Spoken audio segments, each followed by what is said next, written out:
Syederalun warga korban banjir bandang di Kabupaten Pidijaya menjalankan solat tarawih pertama di bulan Ramadan 1447 Hijriah di Menasah Darurat Kampung Menasah Kerum Baru, Kecamatan Merdu. Meski masih diliputi duka akibat bencana yang belum pulih sepenuhnya, semangat beribadah warga tetap tinggi.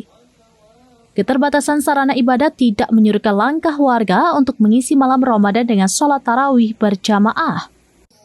Di malam kedua Ramadan, jemaah tampak khusyuk menjalankan ibadah di Menasah Darurat tersebut. Para ibu membawa serta anak-anak mereka yang tetap ceria menemani orang tua menunaikan sholat. Memasuki masa pemulihan pasca banjir bandang, warga masih dibayangi ancaman banjir susulan. Cuaca ekstrim dengan curah hujan tinggi kerap melanda wilayah Pidijaya, menyebabkan banjir luapan sungai yang datang silih berganti.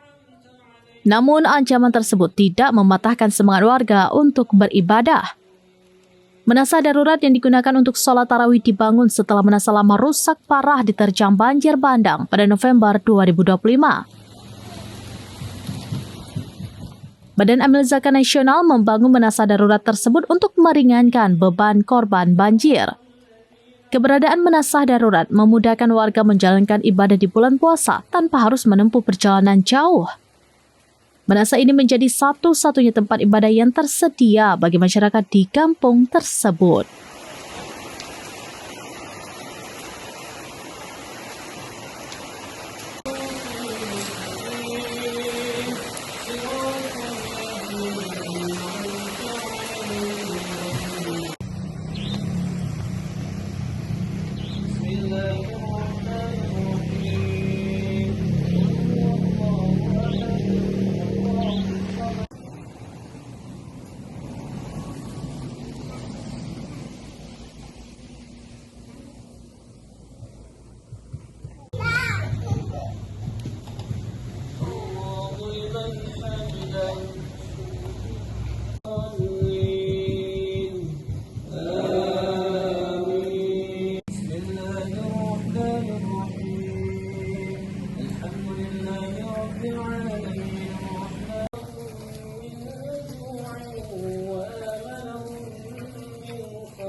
Dari Pidijaya, Muhammad Nazar, serambinews.com. Download Tribun X sekarang, menghadirkan lokal menjadi Indonesia.